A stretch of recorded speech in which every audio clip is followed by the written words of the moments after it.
Year 2007 में एक Russian mountaineer और उनकी टीम ने माउंट कैलाश को क्लाइम करने की कोशिश की, लेकिन जब वो एक सर्टेन हाइट पर पहुंचे तो उन्हें सीवियर हेडेक, मसल क्रैम्प्स और ब्रीदिंग प्रॉब्लम्स होने लगी।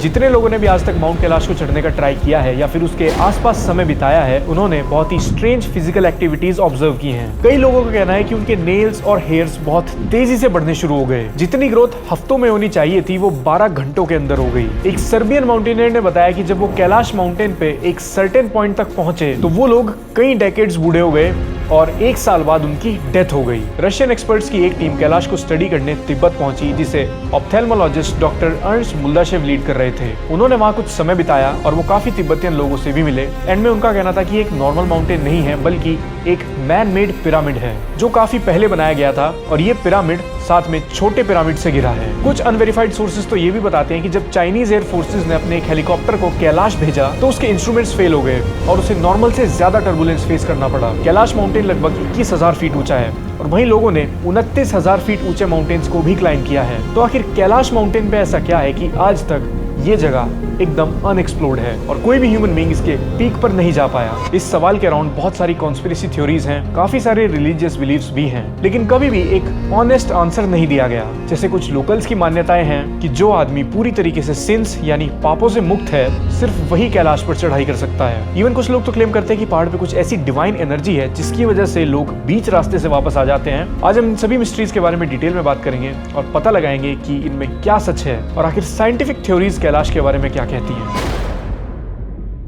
कैलाश माउंटेन 4 रिलीजन में काफी इंपॉर्टेंस रखता है, लेकिन आखिर ये माउंटेन कितना पुराना है और ये बना कैसे? देखिए, कैलाश पर्वत हिमालयन रेंज का पार्ट नहीं है बल्कि ये ट्रांस हिमालय रेंज का एक पार्ट है जिसे गंगदीसे रेंज भी कहते हैं। साइंटिस्ट का कहना है कि कैलाश मेटामॉर्फिक शीट्स और ग्रेनाइट के स्पेशल रॉक्स से बना है। एक टाइम पे ये रॉक्स सॉफ्ट मड हुआ करती थी जो ओशन के नीचे रहती थी, लेकिन धीरे धीरे वो पाइल अप होती गई और वहां लेयर्स बनती गई। साथ में अर्थ की हीट और प्रेशर से वो हार्ड हो गई। सालों बाद अर्थ की इंडियन प्लेट नॉर्थ मूव करने लगी और वो यूरेशियन प्लेट के साथ जाकर क्रैश हो गई। अर्थ की 2 प्लेट्स का एक कोलिजन इतना पावरफुल था कि इसने लैंड को अपवर्ड पुश किया और यहीं से हिमालयन रेंज, तिब्बतियन प्लेटो और कैलाश पर्वत फॉर्म हुए। यानी ये सभी माउंटेन्स जिनमें कैलाश भी शामिल है, ये वोल्केनोस से फॉर्म नहीं हुए थे। एक्सपर्ट्स का मानना है कि कैलाश माउंटेन बाकी की हिमालयन रेंज से काफी यंग है। वैसे तो ये 3 करोड़ साल पुराना है, जो अपने आप में काफी लंबा समय होता है, लेकिन हिमालयन रेंज इससे भी बहुत ज्यादा पुरानी है। Mount Kailash Hinduism, Jainism, Buddhism और तिब्बती रिलीजन बॉन में बहुत इंपॉर्टेंस रखता है। हिंदुइज्म में कैलाश पर्वत भगवान शिव और माता पार्वती का एक स्थान है। कुछ थ्योरीज के अकॉर्डिंग माना जाता है कि इसकी पीक पर भगवान शिव बैठ के मेडिटेट कर रहे हैं। विष्णु पुराण में कैलाश को दुनिया का एक पिलर कहा गया है और हिंदू कॉस्मोलॉजी के अकॉर्डिंग कैलाश को दुनिया का सेंटर भी कहा जाता है। माउंट कैलाश से 4 रिवर्स का ओरिजिन भी होता है, जिसमें सुलतेज, ब्रह्मपुत्रा,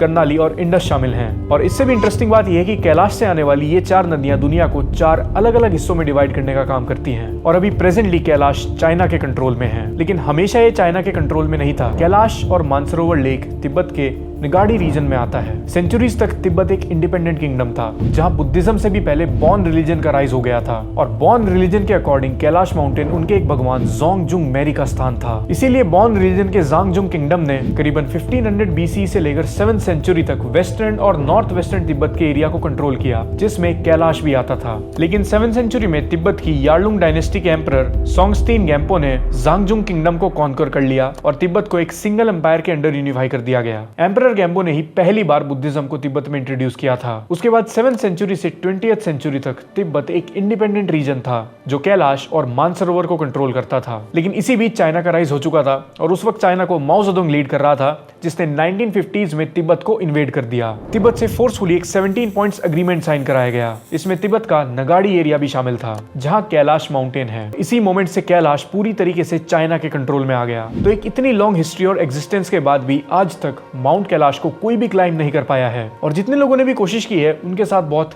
अनयूजुअल सी एक्टिविटीज हुई हैं। सबसे पहली प्रॉब्लम तो ये है कि माउंट कैलाश की इंपॉर्टेंस 4 धर्मों में है और इसको क्लाइम करना चारों ही धर्मों के रिलीजियस बिलीफ के अगेंस्ट है। लेकिन उसके बावजूद भी बहुत सारे लोगों ने इसको क्लाइम करने की कोशिश की। 1936 में एक ऑस्ट्रियन क्लाइंबर हर्बर्ट टीचे ने माउंट कैलाश को क्लाइम करने की कोशिश की थी। तब उनसे एक लोकल ने कहा था कि माउंट कैलाश को वही क्लाइम कर सकता है जिसने कभी कोई पाप ना किया हो, और ऐसे आदमी को माउंट कैलाश पर चढ़ने की जरूरत भी नहीं पड़ेगी, वो एक बर्ड में बदलकर इसके टॉप पर पहुंच सकता है। फिर 2001 में चाइनीज गवर्नमेंट ने एक स्पेनिश टीम को इस माउंटेन को क्लाइम करने का ऑफर दिया। उस समय चाइनीज सरकार को हिंदूज और बुद्धिस्ट से प्रोटेस्ट का सामना करना पड़ा था। वो लोग इस चीज के बिल्कुल अगेंस्ट में आ गए थे। फिर कुछ समय तक चाइनीज गवर्नमेंट ने माउंट कैलाश पर किसी भी तरीके की क्लाइंबिंग एक्टिविटीज बिल्कुल बंद कर दी थी। लेकिन फिर वापस 2007 में एक रशियन माउंटेनियर सर्गेई सिस्तिकोव और उनकी टीम ने माउंट कैलाश को क्लाइम करने की कोशिश की। उन्होंने अपनी इस जर्नी को शुरू कर दिया, लेकिन जब वो एक सर्टेन हाइट पर पहुंचे तो उन्होंने बताया कि उन्हें सीवियर हेडेक्स होने लगे, मसल क्रैम्प्स आए और ब्रीदिंग प्रॉब्लम्स होने लगी। उनका स्टेटमेंट था, मुझे उस समय लगा कि ये माउंटेन मुझे एक्सेप्ट नहीं कर रहा है,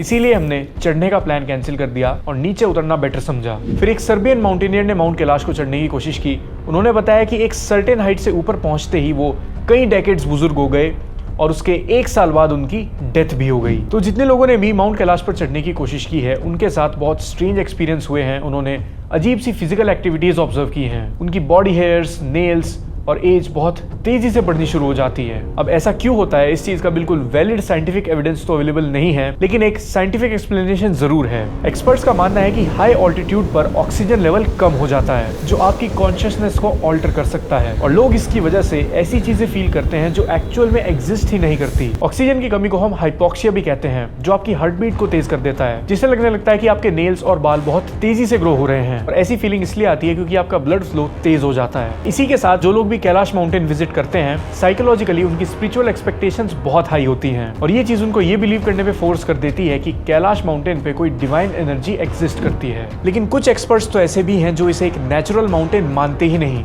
1999 में जियोलॉजी, हिस्ट्री और फिजिक्स के रशियन एक्सपर्ट्स की एक टीम कैलाश को स्टडी करने तिब्बत पहुंची, जिसे ऑप्थेल्मोलॉजिस्ट अर्नेस्ट मुल्दाशेव लीड कर रहे थे। उन लोगों ने कैलाश माउंटेन के पास काफी समय बिताया, वो काफी लोकल से भी मिले, और एंड में उनकी टीम ने यही कंक्लूजन दिया कि कैलाश कोई नेचुरल माउंटेन नहीं है, बल्कि एक मैन मेड पिरामिड है, जो काफी पहले बनाया गया था, और ये पिरामिड बाकी दूसरे छोटे पिरामिड से घिरा है। उन्होंने बताया कि जब वो कैलाश के आसपास थे तो उन्हें माउंटेन के अंदर से बहुत अजीब और स्ट्रेंज आवाजें आ रही थी। उन्होंने ऐसा फील किया कि माउंटेन के अंदर कोई रहता है। लेकिन चाइनीज गवर्नमेंट ने डॉक्टर मुल्लाशेव के इन क्लेम्स को अगले ही साल रिजेक्ट कर दिया। तो माउंट कैलाश को क्लाइम करने के काफी सारे अनसक्सेसफुल अटेम्प्ट्स हुए हैं। लेकिन एक सवाल ये उठता है कि कोई प्लेन या हेलीकॉप्टर जाके इसकी पीक क्यों नहीं देख लेता। ऐसा इसलिए नहीं हुआ क्योंकि चाइनीज गवर्नमेंट ने इस एरिया को नो फ्लाई जोन डिक्लेयर किया हुआ है, अपने रिलीजियस और स्ट्रेटेजिक रीजंस की वजह से। चाइना इस एरिया में कोई रिसर्च एक्टिविटीज भी अलाउ नहीं करता, और साथ ही में एयर ट्रैफिक को भी रेस्ट्रिक्ट करता है, क्योंकि यहाँ बहुत अनयूजुअल एयर करंट्स और इलेक्ट्रोमैग्नेटिक इंटरफेरेंस ऑब्जर्व की गई है, जो कि नेविगेशन डिस्ट्रप्शन करता है। और कई लोगों का कहना है कि कैलाश के पास जाते ही उनके कंपासेस भी फेल हो जाते हैं। कंपास गलत डायरेक्शंस में पॉइंट आउट करना शुरू कर देता है। अब देखो, इस चीज का कोई भी क्रेडिबल सोर्स नहीं है और ना ही वैलिड साइंटिफिक एक्सप्लेनेशन, लेकिन कुछ एक्सपर्ट्स का मानना है कि कैलाश माउंटेन के आसपास काफी क्वांटिटी में मैग्नेटिक रॉक्स जैसे मैग्नेटाइट और रेडियो एक्टिव मटेरियल प्रेजेंट है, जो एक बहुत ही मजबूत मैग्नेटिक फील्ड क्रिएट करता है और मैग्नेटिक टूल्स के साथ इंटरफेयर करता है। रेडियो एक्टिव मटेरियल्स एक इनविजिबल एनर्जी एमिट करते हैं, जिन्हें रेडिएशंस भी कहते हैं, और यही रेडिएशंस ह्यूमन हेल्थ को अल्टर करती हैं। रेडिएशंस डायरेक्टली मैग्नेटिज्म क्रिएट नहीं करती, लेकिन ये इलेक्ट्रॉनिक कंपास और जीपीएस सिस्टम में जरूर इंटरफेयर कर सकती हैं, जो उन्हें खराब कर देता है। कुछ अनवेरिफाइड सोर्सेज की माने तो चाइनीज एयरफोर्स ने एक बार अपने हेलीकॉप्टर को कैलाश पर्वत पे भेजा था। तब उसके सारे इंस्ट्रूमेंट्स फेल होने लगे और हेलीकॉप्टर को नॉर्मल से ज्यादा टर्बुलेंस फेस करना पड़ा, क्योंकि हाई ऑल्टीट्यूड पे हवा बहुत ज्यादा पतली हो जाती है और वो हेलीकॉप्टर के लिफ्ट को कम कर देती है, और इसी के साथ इंजन और रोटर्स भी एफिशिएंटली काम नहीं कर पाते। इस पॉइंट पे चाइनीज गवर्नमेंट कैलाश माउंटेन को विजिट करने के लिए अलाउ करती है। ये परमिशन 1954 के सिनो एग्रीमेंट के बाद मिली थी। फिर 1959 में तिब्बत में एक रिबेलियन हुआ, जिसमें चाइनीज आर्मी और तिब्बतियन आर्मी काफी समय तक क्लैश की, जिसके बाद Tibetan leader Dalai Lama India आ गए। फिर इंडियंस के लिए चाइनीज गवर्नमेंट ने कैलाश को विजिट करने के ऊपर बैन लगा दिया। ये बैन उसके 2 डेकेड्स के बाद लिफ्ट कर दिया गया। एक बैन वापस इंपोज हुआ था कोविड के टाइम पे, लेकिन फिलहाल 2025 में कोई भी कैलाश को विजिट कर सकता है। दोनों देशों के बीच कुछ हाई लेवल टॉक्स चली, जिसके बाद ये परमिशन फाइनली दे दी गई। हर साल जून से सितंबर के बीच इंडियन गवर्नमेंट कैलाश की एक यात्रा को ऑर्गेनाइज कराती है, जिसमें पिलग्रिम्स को ऑनलाइन अप्लाई करना पड़ता है, और फिर गवर्नमेंट एक कंप्यूटराइज्ड ड्रॉ सिस्टम से पिलग्रिम्स को खुद सेलेक्ट करती है। इसका सिलेक्शन किया जाता है एज और हेल्थ कंडीशन के बेसिस पर। इस साल 5500 लोगों ने अप्लाई किया था, जिसमें से 750 लोगों को ही सिलेक्ट किया गया। इंडियन गवर्नमेंट 2 रूट से इस यात्रा को ऑर्गेनाइज करती है, जिसमें से एक है उत्तराखंड का लिपुलेख पास और दूसरा सिक्किम का नाथुला पास। 750 यात्रियों में से 250 लिपुलेख पास वाले रूट से जाएंगे और 500 सिक्किम के नाथुला पास से। ITBP जैसी रेलेवेंट एजेंसीज के साथ गवर्नमेंट ये चीज अश्योर करती है कि कैलाश यात्रा स्मूथ, सेफ और कंफर्टेबल हो। लेकिन अगर आप प्राइवेटली विजिट करना चाहते हैं तो आप किसी टूरिस्ट एजेंसी के थ्रू भी कैलाश जा सकते हैं। अलग अलग स्टेट की सरकारें इस चीज के लिए सब्सिडीज ऑफर करती हैं, जैसे UP government 1 lakh, Haryana 50,000 rupees, Madhya Pradesh की सरकार 30,000 रुपए देगी, गुजरात सरकार 23,000 रुपए। इन सब्सिडीज को लाइफ में बस एक बार अवेल किया जा सकता है और फिर आप ट्रैवल भी कर सकते हैं। प्राइवेट कंपनीज 2 तरीके के टूर्स या फिर दर्शन ऑफर करती है, एक ऑन ग्राउंड, दूसरा वाया फ्लाइट्स। तो जैसा कि हमने समझा कि कैलाश माउंटेन की 4 रिलीजन्स में बहुत ज्यादा इंपॉर्टेंस है और आज भी इस माउंटेन से जुड़ी बहुत सारी ऐसी चीजें हैं जिनके बारे में हम पता नहीं लगा पाए, और इसका सोल रीजन है इसकी remote location, harsh weather conditions. और सिर्फ कैलाश माउंटेन ही नहीं, ऐसी और भी बहुत सारी जगहें हैं जो रिलीजन में सेक्रेड मानी जाती हैं, लेकिन लोग खुद ही रिलीजियस बिलीफ के नाम पर उन जगह के बारे में रूमर्स फैलाना शुरू कर देते हैं। सोसाइटी के अंदर डिल्यूजन और फॉल्स इन्फॉर्मेशन को स्प्रेड किया जाता है, चाहे वो भगवान के चरणों का अमृत समझकर एसी का पानी पीना हो या फिर किसी भी बाबा को भगवान बना लेना। रिलीजन के नाम पर मैनिपुलेशन करना बहुत ईजी है। तो हमारे लिए सबसे ज्यादा जरूरी हो जाता है कि हम रिलीजियस एंगल के साथ साथ